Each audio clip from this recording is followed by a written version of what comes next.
ഈശോ മിശിഹായ്ക്ക് സ്തുതിയായിരിക്കട്ടെ. പ്രിയപ്പെട്ടവരെ, നമ്മുടെ ദിവ്യകാരുണ്യ വിമോചന യാത്രയുടെ 26ാമത്തെ ദിവസത്തിലേക്ക് ദൈവകൃപയാൽ കടന്നു വരാൻ നല്ല ദൈവം നമ്മളെ സഹായിക്കുന്നു. നിങ്ങൾ ഓരോരുത്തരും വളരെ തീഷ്ണതയോടെയാണ് മുന്നോട്ട് പോകുന്നത് എന്ന് ഞാൻ മനസ്സിലാക്കുന്നു. ഞാൻ നിങ്ങൾക്ക് വേണ്ടി പ്രാർത്ഥിക്കുന്നുണ്ട്.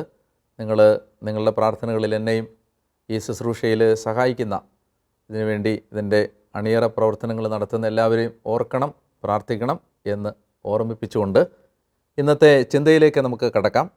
ഈ 26ാമത്തെ ദിവസത്തെ ചിന്തയ്ക്കായിട്ട് എടുക്കുന്നത് യോഹന്നാൻ്റെ സുവിശേഷം 13ാമത്തെ അധ്യായത്തിൽ യേശു ശിഷ്യന്മാരുടെ പാദങ്ങൾ കഴുകുന്ന സംഭവമാണ്. യോഹന്നാൻ 13ാം അധ്യായത്തിൻ്റെ 1 മുതൽ 20 വരെയുള്ള വാക്യങ്ങളാണ് നമ്മൾ ഈ ഭാഗത്ത് കാണുന്നത്. ഈ ലോകം വിട്ട് പിതാവിൻ്റെ സന്നിധിയിലേക്ക് പോകാനുള്ള സമയമായി എന്ന് പെസഹ തിരുനാളിന് മുമ്പ് യേശു അറിഞ്ഞു. ലോകത്തിൽ തനിക്ക് സ്വന്തമായുള്ളവരെ അവൻ സ്നേഹിച്ചു, അവസാനം വരെ സ്നേഹിച്ചു. ഈ 2 വാക്യങ്ങളിൽ വിശുദ്ധ കുർബാനയുടെ ഒരു മർമ്മം കിടപ്പുണ്ട്.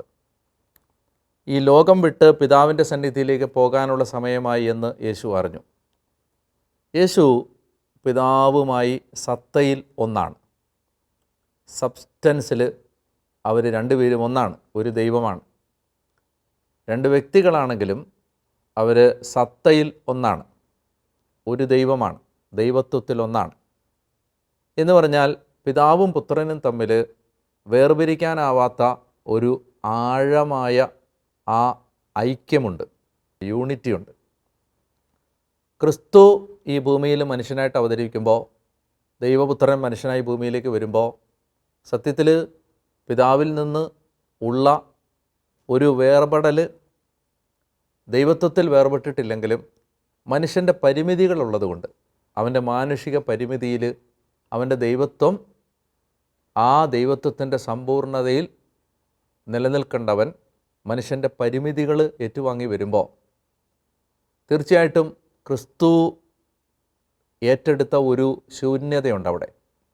അവൻ ദാസൻ്റെ രൂപം സ്വീകരിച്ചു എന്നാണ്. ആകൃതിയിൽ മനുഷ്യനെപ്പോലെ കാണപ്പെട്ട് മരണം വരെ അനുസരണമുള്ളവനായി തന്നെ താഴ്ത്തി എന്നാണ്. അപ്പോൾ എപ്പോഴും പിതാവിൻ്റെ പക്കലേക്ക് എത്തിച്ചേരാൻ, അല്ലെങ്കിൽ അവൻ്റെ ദൈവത്വത്തിൻ്റെ പൂർണ്ണതയിൽ പരിമിതികളില്ലാതെ ആയിരിക്കാനുള്ള ഒരു ആന്തരിക പ്രേരണ, ഒരു പ്രഷർ, പിതാവിൻ്റെ പക്കലേക്ക് പോകാൻ ആ പ്രഷർ യേശുവിലുണ്ട്. അതാണ് ഈ ലോകം വിട്ട് പിതാവിൻ്റെ സന്നിധിയിലേക്ക് പോകാനുള്ള സമയമായി. അപ്പം ഞാൻ ഇതിനെ വിളിക്കാൻ ആഗ്രഹിക്കുന്നത് എ പുൾ അപ്പ് വേർഡ് എന്നാണ്. പിതാവ് മുകളിലേക്ക് പിടിക്കുന്ന ഒരു പ്രഷർ, അല്ലെ പിതാവിൻ്റെ പക്കൽ ആയിരിക്കാനുള്ള ആഗ്രഹം, പരിമിതികളില്ലാതെ ആയിരിക്കാൻ. മറുവശത്ത് രണ്ടാമത്തെ വായിച്ച വാക്യം, അവൻ തനിക്ക് സ്വന്തമായുള്ളവരെ സ്നേഹിച്ചു, അവസാനം വരെ സ്നേഹിച്ചു എന്ന് പറയുമ്പോൾ ആ ഈശോയുടെ സ്നേഹം നമ്മുടെ സ്നേഹം പോലെ അല്ല. നമ്മുടെ സ്നേഹത്തിന് എപ്പോഴും ഒരു പരിധിയുണ്ട്. ഈ യേശു ഏറ്റവും കൂടുതൽ സ്നേഹിച്ചത് യോഹന്നാനെയാണെന്ന് യോഹന്നാനാണ് എഴുതിയത്. പത്രോസാണ് സുവിശേഷം എഴുതിയതെങ്കിൽ പത്രോസ് പറഞ്ഞേനെ എന്നെയാണ് ഏറ്റവും കൂടുതൽ സ്നേഹിച്ചതെന്ന്. അന്ത്രയോസ് ആണെങ്കിൽ അന്ത്രയോസ് പറഞ്ഞേനെ. കാരണം എന്തെന്നറിയാമോ? ഓരോരുത്തരും യേശുവിനാൽ സ്നേഹിക്കപ്പെടുമ്പോൾ അവർക്ക് തോന്നും അവരെയാണ് ഏറ്റവും കൂടുതൽ സ്നേഹിക്കുന്നതെന്ന്. എന്ന് പറഞ്ഞാൽ അത്രയും ആഴമായിട്ടാണ് ക്രിസ്തു സ്നേഹിക്കുന്നത്. നമ്മുടെ സ്നേഹം പോലെ അല്ലത്. നമുക്ക് ഏതെങ്കിലും ഒരു പോയിന്റിൽ സ്നേഹം അവസാനിപ്പിക്കാൻ പറ്റും. പക്ഷേ ക്രിസ്തുവിന് അങ്ങനെയല്ല. അവൻ അവസാനം വരെ സ്നേഹിച്ചു, തനിക്ക് സ്വന്തമായുള്ളവരെ, അൺ ടു ദ ലാസ്റ്റ്. എന്ന് പറഞ്ഞാൽ എല്ലാ പരിധികളും വിട്ട് എന്ത് വില കൊടുത്തും ഏതറ്റം വരെ പോയും സ്നേഹിക്കും. അപ്പം അങ്ങനെ സ്നേഹിക്കുന്ന ഒരാൾക്ക് തൻ്റെ സഹോദരന്മാരെ വിട്ട് പോകാനുള്ള ഒരു മടിയുണ്ട്. അതിനെ ഞാൻ വിളിക്കുന്നത് എ പുൾ ഡൗൺവേർഡ് എന്നാണ്. താഴേക്കുള്ള ഒരു പ്രഷർ. അതായത് പിതാവിൻ്റെ അടുത്തായിരിക്കണം, തൻ്റെ സഹോദരന്മാരെ വിട്ടുപിരിയാനും വയ്യ. ഇങ്ങനെ 2 പ്രഷറുകൾക്ക് നടുവിൽ നിൽക്കുന്ന ക്രിസ്തു ഇതിന് കണ്ടെത്തിയ ഒരു പരിഹാരമാണ് പരിശുദ്ധ കുർബാന സ്ഥാപിക്കുക എന്നത്. അതായത് ഒരേ സമയത്ത് പിതാവിൻ്റെ അടുത്തായിരിക്കുമ്പോൾ തന്നെ അതേ സമയത്ത് പത്രോസിൻ്റെയും അന്ത്രയോസിൻ്റെയും യാക്കോബിൻ്റെയും യോഹന്നാൻ്റെയും കൂടെ അവരുടെ ഉള്ളിലും വസിക്കാൻ, ദിവ്യകാരുണ്യമായി അവരുടെ ഉള്ളിലും വസിക്കാൻ യേശു എടുക്കുന്ന ഒരു തീരുമാനമാണ് വിശുദ്ധ കുർബാന. നമ്മൾ ഇങ്ങനെ പരിശുദ്ധ കുർബാനയെ നമ്മൾ ഈശോ തൻ്റെ സ്നേഹം നമ്മളോട് കാണിക്കാനെടുത്ത ഒരു തീരുമാനമായിട്ട് കാണുമ്പോൾ അതിനകത്തെ ആ സ്നേഹത്തിൻ്റെ ആഴം നമുക്ക് മനസ്സിലാക്കാൻ പറ്റും. അതായത് നമ്മുടെ കൂടെ ആയിരിക്കാൻ യേശു എന്തുമാത്രം ആഗ്രഹിച്ചു. അവൻ തനിക്ക് സ്വന്തമായുള്ളവരെ സ്നേഹിച്ചു, അവസാനം വരെ സ്നേഹിച്ചു. നമുക്ക് നമ്മുടെ കൂടെ ആയിരിക്കാൻ യേശു എത്രമാത്രം ആഗ്രഹിച്ചതുകൊണ്ടാണ് ഈശോ പരിശുദ്ധ കുർബാനയാവാൻ അവൻ്റെ അനന്ത ജ്ഞാനത്തിൽ തീരുമാനിച്ചത്. നമുക്കൊരിക്കലും എക്സ്പ്ലോർ ചെയ്തോ മനസ്സിലാക്കിയെടുത്തോ നമുക്കൊരിക്കലും അത് അങ്ങ് പൂർണ്ണമായിട്ട് കിട്ടില്ല. ഈ ഈശോ അങ്ങനെ കുർബാനയാവാൻ ദൈവമല്ലേ, ദൈവം അപ്പമായി നമ്മുടെ കൂടെ ജീവിക്കുന്നു, നമ്മുടെ ഉള്ളിൽ വരുന്നു. അതായത് മനുഷ്യനോട് ദൈവം അത്രയും ഒട്ടിയിരിക്കാൻ ആഗ്രഹിച്ചു എന്ന ആ സ്നേഹമാണ് ഈ ആദ്യത്തെ വാക്യങ്ങളിൽ കാണുന്നത്. അത്താഴ സമയത്ത് പിശാച് ശിമയോൻ്റെ പുത്രനായ യൂദാസ് കറിയാത്തോയുടെ മനസ്സിൽ യേശുവിനെ ഒറ്റിക്കൊടുക്കാൻ തോന്നിപ്പിച്ചു. പിതാവ് സകലതും തൻ്റെ കരങ്ങളിൽ ഏൽപ്പിച്ചിരിക്കുന്നെന്നും താൻ ദൈവത്തിൽ നിന്ന് വരികയും ദൈവത്തിലേക്ക് പോവുകയും ചെയ്യുന്നെന്നും യേശു പറഞ്ഞു. അത്താഴത്തിനിടയിൽ അവൻ എഴുന്നേറ്റ് മേലങ്കി മാറ്റി ഒരു തുവാലയെടുത്ത് അരയിൽ കെട്ടി താലത്തിൽ വെള്ളമെടുത്ത് ശിഷ്യന്മാരുടെ പാദങ്ങൾ കഴുകാനും തുവാല കൊണ്ട് തുടയ്ക്കാനും തുടങ്ങി. 2-3 കാര്യങ്ങൾ കാണാനുണ്ട്. ഒന്നാമത്തേത്, യോഹന്നാൻ വിശുദ്ധ കുർബാനയുടെ സ്ഥാപന വചനങ്ങൾ നമുക്ക് എഴുതിയിട്ടില്ല. ഇവിടെ ഈശോ വിശുദ്ധ കുർബാന സ്ഥാപിച്ചത് മറ്റ് സുവിശേഷകർ എഴുതിയിട്ടുണ്ട്. അപ്പം എടുത്തു വാഴ്ത്തി, അത് പറഞ്ഞിട്ടില്ല. അന്ത്യത്താഴ മേശയിൽ വെച്ച് യേശു കുർബാന സ്ഥാപിക്കുന്നത് യോഹന്നാൻ പറഞ്ഞിട്ടില്ല. അപ്പോൾ ഒരു ചോദ്യം വരും, എന്താ പറയാത്തത്? 2-3 കാരണങ്ങളുണ്ട്. ഒന്നാമത്തെ കാരണമെന്ന് പറയുന്നത്, അപ്പോൾ ഇത് ഈ ഏകദേശം AD 90 കഴിഞ്ഞിട്ടാണല്ലോ യോഹന്നാൻ എഴുതുന്നത്. അപ്പോഴേക്കും കുർബാന സഭയിലെ ഒരു പ്രധാനപ്പെട്ട ആരാധനയായി മാറിക്കഴിഞ്ഞു. അപ്പോൾ ഈശോ ഇനി കുർബാന സ്ഥാപിച്ചതിനെക്കുറിച്ച് വീണ്ടും യോഹന്നാൻ പറയേണ്ട കാര്യമില്ല. കാരണം മറ്റ് സുവിശേഷകന്മാരത് പറഞ്ഞിട്ടുമുണ്ട്. ഓൾറെഡി കുർബാന എല്ലാവരുടെയും ഉള്ളിൽ എസ്റ്റാബ്ലിഷ്ഡ് ആയി കഴിഞ്ഞു. ഇനി ഈശോ കുർബാന സ്ഥാപിച്ചു എന്ന് പ്രത്യേകിച്ച് ആർക്കും പറഞ്ഞു കൊടുക്കേണ്ട കാര്യമില്ല. ആ സ്ഥാപന വചനങ്ങൾ ഉച്ചരിക്കുന്നതിന് പകരം, അത് വിവരിക്കുന്നതിന് പകരം യോഹന്നാൻ നമുക്ക് പറഞ്ഞു തരുന്നത് എന്താണെന്നറിയാമോ? ഈശോ സ്ഥാപിച്ച കുർബാനയുടെ യഥാർത്ഥ അർത്ഥം എന്താണെന്നാണ് പറയാൻ ശ്രമിക്കുന്നത്. എന്താണ് കുർബാനയ്ക്ക് യോഹന്നാൻ നമുക്ക് പറഞ്ഞു തരുന്ന അർത്ഥം? ഒന്നാമത്തെ അർത്ഥമെന്ന് പറയുന്നത്, വിശുദ്ധ കുർബാന എന്നത് പാദം കഴുകാനുള്ള ഒരു വിളിയാണ്. അതായത് കുർബാനയിൽ പങ്കെടുക്കുന്നവരും യേശുവിനെ സ്വീകരിക്കുന്നവരും ശുശ്രൂഷകരാണ്, മറ്റുള്ളവർക്ക് ശുശ്രൂഷ ചെയ്യാനുള്ളവരാണ്, അവരുടെ മേൽ അധികാരം പ്രയോഗിക്കാനുള്ളവരല്ല. ദാസനെ പോലെ താഴ്ന്ന് മറ്റുള്ളവരെ ബഹുമാനിച്ച് ആ കുർബാനയുടെ ഭാവം പ്രകടമാക്കണം. അതാണ് ഈശോ അവർക്ക് പറഞ്ഞു കൊടുക്കുന്നത്. നിങ്ങളുടെ ഗുരുവും കർത്താവുമായ ഞാൻ നിങ്ങളുടെ പാദങ്ങൾ കഴുകിയെങ്കിൽ നിങ്ങളും പരസ്പരം പാദങ്ങൾ കഴുകണം. നിങ്ങളിൽ ഏറ്റവും വലിയവനാവാൻ ആഗ്രഹിക്കുന്നവൻ ഏറ്റവും ചെറിയവനാവണം, ദാസനാവണം. ഞാൻ നിങ്ങൾക്കൊരു മാതൃക കാണിച്ചു തന്നിരിക്കുന്നു. അപ്പോൾ എപ്പോഴും കുർബാനയുടെ സ്പിരിറ്റ് എന്ന് പറയുന്നത് ഈ ഹ്യൂമിലിറ്റിയാണ്. ആ പാദം കഴുകാനുള്ള സന്നദ്ധത, ശുശ്രൂഷിക്കാനുള്ള സന്നദ്ധത, മറ്റുള്ളവർക്ക് വേണ്ടി നമ്മുടെ ജീവിതത്തിൻ്റെ സമയം, ആരോഗ്യം, പണം, നമ്മുടെ അറിവ് ഇതെല്ലാം പകർന്നു കൊടുക്കാനുള്ള, മറ്റുള്ളവരെ ശുശ്രൂഷിക്കാനുള്ള ഒരു സന്നദ്ധത. അതാണ് ഇവിടെ കാണുന്ന ഒന്നാമത്തെ കാര്യം. ഇനി രണ്ടാമതായിട്ട്, അവസാനം വരെ സ്നേഹിക്കാനുള്ള വിളിയാണിത്. അത് ആദ്യ ഭാഗത്ത് നമ്മൾ കണ്ടതാണ്. അവസാനം വരെ എന്ന് പറഞ്ഞാൽ, ഈ സ്നേഹിക്കുന്നതിന് മനുഷ്യനെപ്പോഴും കാരണങ്ങൾ വേണം. സ്നേഹിക്കുന്നത് അവസാനിക്കും എപ്പോഴാണ്? സ്നേഹിക്കാനുള്ള കാരണങ്ങൾ ഇല്ലാതാവുമ്പോൾ. ഒരു കാരണങ്ങളും ഇല്ലെങ്കിലും സ്നേഹിക്കണം എന്നതാണ് ക്രിസ്തുവിൻ്റെ സ്നേഹത്തിൻ്റെ ആ ക്ഷണം. എന്ന് പറഞ്ഞാൽ കാരണങ്ങളില്ലാതെ സ്നേഹിക്കുക. നിങ്ങൾക്ക് സ്നേഹമുണ്ടോ എന്ന് എങ്ങനെ അറിയുന്നത്? സ്നേഹിക്കാൻ കൊള്ളാത്തവരെ നിങ്ങൾ സ്നേഹിക്കുമ്പോഴാണത്. അതായത് നമ്മുടെ ഉള്ളിൽ സ്നേഹമുണ്ടോ എന്ന് അറിയുന്നത്, അപ്പോൾ അപ്പുറത്ത് നിൽക്കുന്ന ആൾക്ക് സ്നേഹിക്കപ്പെടാൻ ഒരു യോഗ്യതയില്ല, അപ്പോഴും നമ്മൾ സ്നേഹിക്കുന്നു. അയാൾ നമ്മൾ പ്രതീക്ഷിക്കാത്ത വിധത്തിലാണ് പെരുമാറുന്നത്, അപ്പോഴും നമ്മൾ സ്നേഹിക്കുന്നു. അയാൾ നമ്മളെ വേദനിപ്പിക്കുന്ന പ്രകൃതമാണ്, അപ്പോഴും നമ്മൾ സ്നേഹിക്കുന്നു. അപ്പോൾ അതാണ് അവസാനം വരെ സ്നേഹിക്കുക എന്ന് പറഞ്ഞാൽ സ്നേഹിക്കാൻ എപ്പോഴും ഒരാൾ കാരണങ്ങളുണ്ടോ ഇല്ലയോ എന്നുള്ളതല്ല, അയാൾ സ്നേഹിച്ചുകൊണ്ടേയിരിക്കും. സ്നേഹം അയാളുടെ തീരുമാനമല്ല, സ്നേഹം അയാളുടെ മറ്റുള്ളവരുടെ സ്വഭാവത്തോട് കാണിക്കുന്ന പ്രതികരണമല്ല, സ്നേഹം അയാളുടെ ക്യാരക്ടറാണ്. ഞാൻ ഒന്നുകൂടെ പറയാം, സ്നേഹം അയാൾ ഒരു ഡിസിഷൻ മേക്കിങ് സ്നേഹിക്കുന്നതല്ല. ഇയാളെ സ്നേഹിച്ച് കളയാം, അങ്ങനെയല്ല.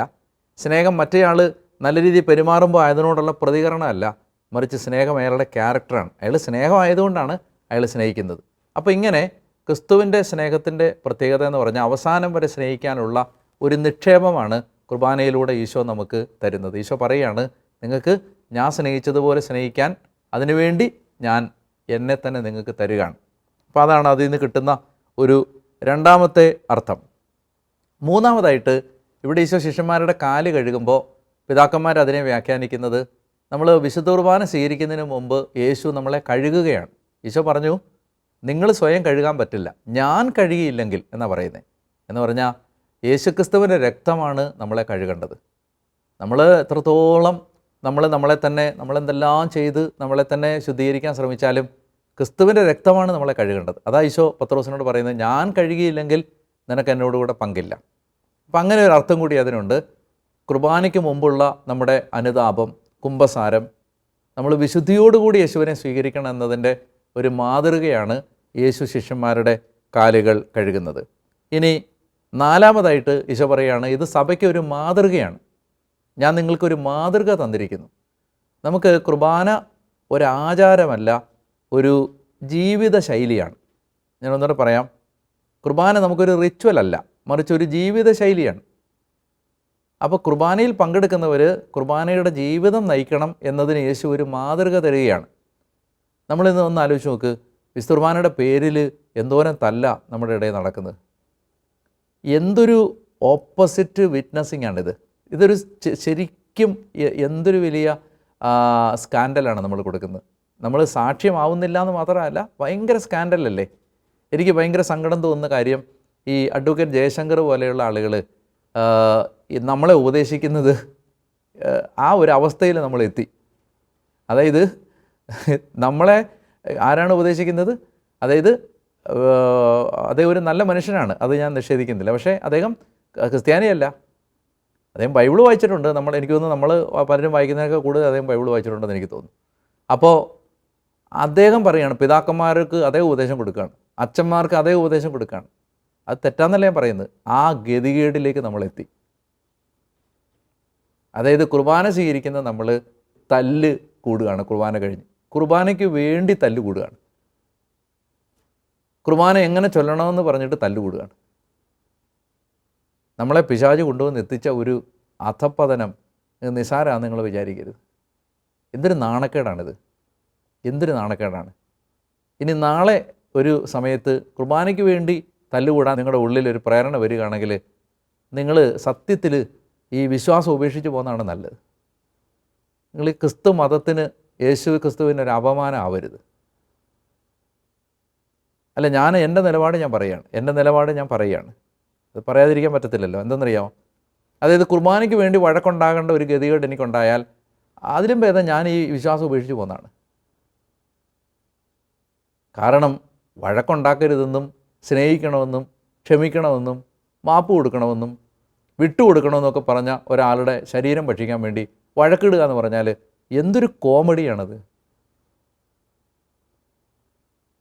അപ്പോൾ അതുകൊണ്ട് ഞാൻ ഇനി ഇത് കൂടുതൽ പറഞ്ഞാൽ നമ്മുടെ ഈ ശുശ്രൂഷയുടെ ദിശ മാറിപ്പോകുന്നുള്ളതുകൊണ്ട് ഞാൻ അതിലേക്ക് പറയുന്നില്ല. ഇത് സത്യത്തിൽ ഇതൊക്കെ വായിക്കുമ്പോൾ നമുക്ക് കരച്ചിൽ വരും. പാദം കഴുകുക സഭയ്ക്കൊരു മാതൃകയാണിത്, മാതൃക. അതുകൊണ്ട് നമുക്ക് സമാധാനത്തോടെ കുർബാന അർപ്പിക്കാൻ ആരെല്ലാം അതിന് എന്തെല്ലാം ചെയ്യാൻ പറ്റുമോ അതൊക്കെ ചെയ്യാൻ ഒരു ബാധ്യത കൂടി. പിടിവാശികൾ നമ്മൾ കളയണം. ഇനി കഥ പറയാണ്, യോഹന്നാൻ 13:34, ഞാൻ നിങ്ങളെ സ്നേഹിച്ചതുപോലെ നിങ്ങൾ പരസ്പരം സ്നേഹിക്കാൻ നിങ്ങൾക്കൊരു മാതൃക ഞാൻ തരുകയാണ്. പുതിയ കൽപ്പനയും യേശുവിൻ്റെ പുതിയ കൽപ്പനയാണ്, ഞാൻ നിങ്ങളെ സ്നേഹിച്ചതുപോലെ നിങ്ങൾ പരസ്പരം സ്നേഹിക്കണം. അതിനാണ് കുർബാന.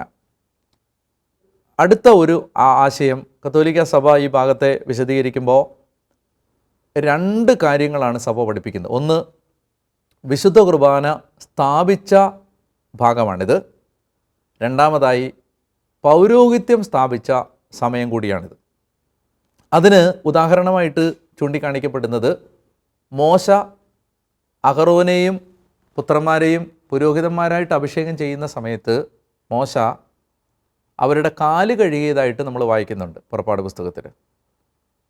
അപ്പോൾ ഈശോ ഇവിടെ തൻ്റെ അനുയായികളെ, തൻ്റെ സഹോദരന്മാരെ അവരുടെ കാല് കഴുകുന്നതിലൂടെ പഴയ നിയമത്തിൽ മോശ അഹറോൻ്റെയും പുത്രന്മാരുടെയും പൗരോഹിത്യ അഭിഷേകം കൊടുക്കുന്നതിന് മുമ്പ് കാല് കഴുകിയതുപോലെ യേശു ശിഷ്യന്മാരുടെ കാല് കഴുകുകയാണ്. അപ്പോൾ അത് ഇൻസ്റ്റിറ്റ്യൂഷൻ ഓഫ് പ്രീസ്റ്റ്ഹുഡ് കൂടിയായിട്ടാണ് സഭ അതിനെ കാണുന്നത്. ഇതിന് ഉപോത്ബലകമായിട്ട് ഉദ്ധരിക്കപ്പെടുന്ന വചനം പത്രോസിനോട് പറഞ്ഞ വാക്യമാണ്, എനിക്ക് നിന്നോടുകൂടെ പങ്കില്ല. പങ്ക്, പോർഷൻ എന്ന് പറയുന്ന ആ വാക്ക്, ഇവിടെ ഉപയോഗിച്ചിരിക്കുന്ന വാക്ക് പഴയ നിയമത്തിൽ ലേവ്യരെക്കുറിച്ച്, പുരോഹിതന്മാരെക്കുറിച്ച്, ലേവ്യ പുരോഹിതന്മാർക്ക് ദൈവമാണ് അവരുടെ പങ്ക്, ദൈവമാണ് അവരുടെ അവകാശം, ദൈവമാണ് അവരുടെ ഓഹരി എന്ന് പറഞ്ഞിരിക്കുന്നിടത്ത് ഉപയോഗിച്ചിരിക്കുന്ന അതേ വാക്ക് തന്നെയാണ്. അപ്പോൾ ഇത് ശരിക്കും അവരെ പുരോഹിതരാക്കി മാറ്റുന്ന ഒരു ശുശ്രൂഷ കൂടി ആണ്. പ്രിയപ്പെട്ടവരെ, നമ്മൾ ഈ കാര്യങ്ങളിൽ നിന്ന് ഉപസംഹരിക്കുമ്പോൾ നമ്മുടെ ജീവിതത്തിൽ വിശുദ്ധ കുർബാന നമ്മളെ സ്നേഹമാകാൻ സഹായിക്കണം എന്ന ഒരു ചിന്ത നമ്മൾ മറന്നു പോകരുത്. കുർബാന സ്വീകരിച്ചിട്ട് വീട്ടിലേക്ക് വന്ന് ഭാര്യയോട് വഴക്കിടാനും ഭർത്താവിനോട് വഴക്കിടാനുമാണ് നമ്മൾ ശ്രമിക്കുന്നതെങ്കിൽ നമ്മളൊരു ആൻറ്റി വിറ്റ്നസ് ആവുകയാണ്, ആൻറ്റി യൂക്കരിസ്റ്റിക് സ്പിരിച്വാലിറ്റി ഡെവലപ്പ് ചെയ്യുകയാണ്. എതിർ കുർബാനയുടെ അല്ലെങ്കിൽ സാത്താൻ കുർബാനയുടെ ഭാവമാണ് കുർബാനയ്ക്ക് ശേഷം നമ്മൾ വൈരാഗ്യവും വെറുപ്പും വഴക്കും ഉള്ളവരായിട്ട് മാറുക എന്നുള്ളത്. അത്തരം ബലികൾ അർപ്പിക്കപ്പെടുന്നത് ദൈവത്തിനല്ല, പിശാചിനാണ് എന്ന് നമ്മൾ മറന്നു പോകാനും പാടില്ല. അതുകൊണ്ട് ഈ ദിവസം നമുക്ക് സഭയ്ക്ക് വേണ്ടി പ്രാർത്ഥിക്കണം. നമ്മളെ കൂട്ടായ്മകളിൽ കുർബാനയുമായി ബന്ധപ്പെട്ട് നടക്കുന്ന അസ്വസ്ഥതകൾ മാറാൻ നമ്മൾ ഈ ശുശ്രൂഷ നടത്തുമ്പോൾ അതിനൊക്കെ കൂടി ഒരു പരിഹാരമായിട്ട് കൂടിയാണ് നമ്മൾ ഈ ദിവ്യകാരുണ്യവുമായി ബന്ധപ്പെട്ട ചിന്തകൾ പങ്കുവെക്കുന്നത്. അതുകൊണ്ട് അത് പ്രത്യേകം നിങ്ങളുടെ മനസ്സിലേക്ക് സൂക്ഷിക്കാനായിട്ട് ഞാൻ ആഗ്രഹിക്കുന്നു. നിങ്ങൾ ഇന്ന് നമ്മുടെ ഉള്ളിൽ നിന്ന് പോകണം എന്ന് നമ്മൾ ആഗ്രഹിക്കേണ്ടത്, അതായത് കലഹപ്രകൃതി, വഴക്കുണ്ടാക്കുന്ന പ്രകൃതം. നമുക്ക് എവിടെ വേണേലും വഴക്കുണ്ടാക്കാം. റോഡിൽ വണ്ടി ഓടിക്കുമ്പോൾ വഴക്കുണ്ടാക്കാം. ഒരാൾ നമ്മുടെ വണ്ടിയെ ഓവർടേക്ക് ചെയ്യാൻ വരുമ്പോൾ നമുക്ക് ഉള്ളിൽ അയാളുമായിട്ട് വഴക്കുണ്ടാക്കാം. റോഡ് റേജ് കോമൺ ആയിട്ടുള്ള ഒരു പ്രശ്നമാണ്. റോഡ് റേജ്, മറ്റുള്ളവർക്ക് സൈഡ് കൊടുക്കാതിരിക്കാം, മറ്റുള്ളവനെ ഓടെ ചാടിക്കുന്ന വിധത്തിൽ ഓടിക്കാം. വഴക്ക്, കടയിൽ പോയി വഴക്കുണ്ടാക്കാം, സാധനം വാങ്ങിക്കാൻ പോകുന്നിടത്ത് വഴക്കുണ്ടാക്കാം, ഓട്ടോറിക്ഷ കയറി വഴക്കുണ്ടാക്കാം, ഓട്ടോറിക്ഷക്കാരനെ 5 രൂപ കൊടുക്കുന്ന കാര്യത്തിൽ വഴക്കുണ്ടാക്കാം. എല്ലാം വഴക്കുണ്ടാക്കാനാണെങ്കിൽ നമുക്ക് രാവിലെ മുതൽ വൈകുന്നേരം വരെ വഴക്കുണ്ടാക്കാനുള്ള സംഭവങ്ങൾ ഈ ഭൂമിയിലുണ്ട്. നമ്മുടെ ഉള്ളിൽ നിന്ന് ഈ വഴക്കിൻ്റെ പ്രകൃതം മാറിപ്പോകാൻ പ്രാർത്ഥിക്കാം. പിന്നെ വേറൊരു കാര്യം എന്താണെന്ന് വെച്ചാൽ, നമ്മൾ ആ വഴക്കില്ലാതാവുമ്പോൾ നമുക്ക് കുറച്ചുകൂടി ഒരു സംയമനം, പുണ്യം, സംയമനം, ഒരു സെൽഫ് കൺട്രോൾ, എല്ലാ കാര്യങ്ങളിലും ഒരു സംയമനം, ഒരു ജ്ഞാനത്തോടു കൂടി ഒന്ന് ചിന്തിച്ച് ഇപ്പോൾ ഇത് പറയണോ, ഇപ്പോൾ ഇത് ചെയ്യണോ, ഇപ്പോൾ ഇങ്ങനെ ആക്രോശിക്കണോ എന്നൊക്കെ കാണാനുള്ള ഒരു കൃപ. പിന്നെ ഒരു ടാസ്ക് എന്താണെന്ന് വെച്ചാൽ, ഇന്ന് നിങ്ങൾക്ക് സമയം കിട്ടുകയാണെങ്കിൽ അല്പസമയം ദിവ്യാരണ്യത്തിന് മുമ്പിൽ ഇരിക്കണം. ദിവ്യാരണ്യ ചാപ്പലിൽ പോകാൻ നിങ്ങൾക്ക് സമയമില്ലെങ്കിൽ രാത്രിയിൽ ഉറങ്ങുന്നതിന് മുമ്പ് ഒരു 10 മിനിറ്റ് നിത്യാരാധനയുടെ യൂട്യൂബ് ലൈവ് ഉണ്ട്, പെർപ്പച്വൽ അഡറേഷൻസ്. അതിലേതെങ്കിലും ഒരു യൂട്യൂബ് ലൈവ് ഇട്ട് വിശ്വകുർബാനയുടെ മുമ്പിൽ ഇരുന്ന് ദിവ്യകാരുണ്യ അവഹേളനങ്ങൾക്ക് മാപ്പ് ചോദിക്കണം. നമ്മുടെ നാട്ടിലും ലോകമെമ്പാടും വിശുദ്ധ കുർബാന അവഹേളിക്കപ്പെട്ട കാര്യങ്ങൾക്ക് മാപ്പ് ചോദിച്ച് അല്പസമയം പ്രാർത്ഥിക്കണം. അത് നമ്മുടെ ടാസ്കും പ്രയറുമായിട്ട് അത് മാറട്ടെ എന്ന് ഞാൻ പ്രാർത്ഥിക്കുന്നു. നമുക്ക് ദിവ്യകാരുണ്യ ആശീർവാദം സ്വീകരിക്കാം.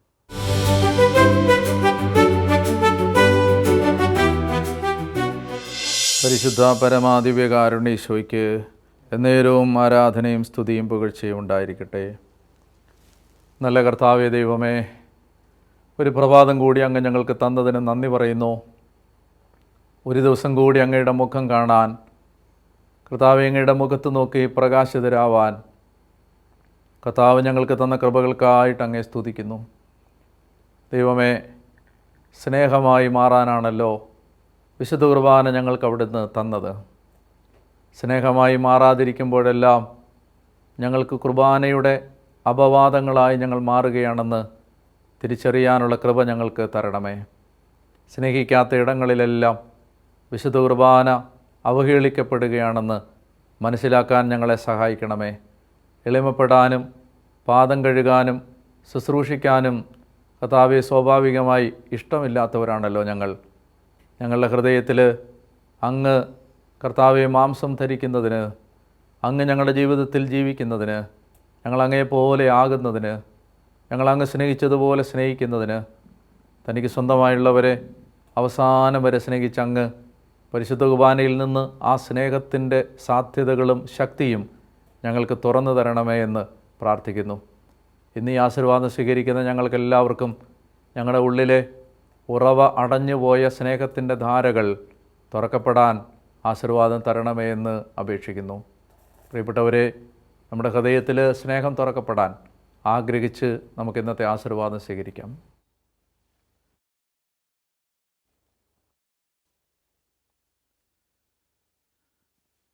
കാരുണ്യവാനായ ദൈവം നിങ്ങളെയും നിങ്ങളുടെ കുടുംബങ്ങളെയും സമൃദ്ധമായി അനുഗ്രഹിക്കട്ടെ. കർത്താവിൻ്റെ സ്നേഹം നിങ്ങളുടെ ഹൃദയങ്ങളിൽ ആഴമായി ഒരു വലിയ ജലധാര പോലെ ഒഴുകാൻ ഇടയാവുകയും ക്രിസ്തുവിൻ്റെ സ്നേഹത്തിൻ്റെ നീളവും വീതിയും ഉയരവും ആഴവും അറിയാൻ ദൈവം നിങ്ങളെ സഹായിക്കുകയും ചെയ്യട്ടെ. നിങ്ങളുടെ ഹൃദയത്തിൽ നിന്ന് ആഴമായ, നിർമ്മലമായ, സ്വാർത്ഥതയില്ലാത്ത, കലവറയില്ലാത്ത, കണക്ക് പറയാത്ത, വ്യവസ്ഥകളില്ലാത്ത സ്നേഹം പുറത്തു വരട്ടെ. യേശുവിനെ പോലെ സ്നേഹിക്കാൻ ദിവ്യകാരുണ്യം നിങ്ങളെ സഹായിക്കട്ടെ. കർത്താവിൻ്റെ കൃപയിൽ എല്ലാവരെയും സ്നേഹത്തിൻ്റെ കണ്ണുകളോടെ കാണാൻ ദൈവം നിങ്ങളെ അനുഗ്രഹിക്കട്ടെ, ഇപ്പോഴും എപ്പോഴും എന്നേക്കും. ആമേൻ. പരിശുദ്ധ പരമ ദിവ്യകാരുണ്യേശോയ്ക്ക് എന്നേരവും ആരാധനയും സ്തുതിയും പുകഴ്ചയും ഉണ്ടായിരിക്കട്ടെ.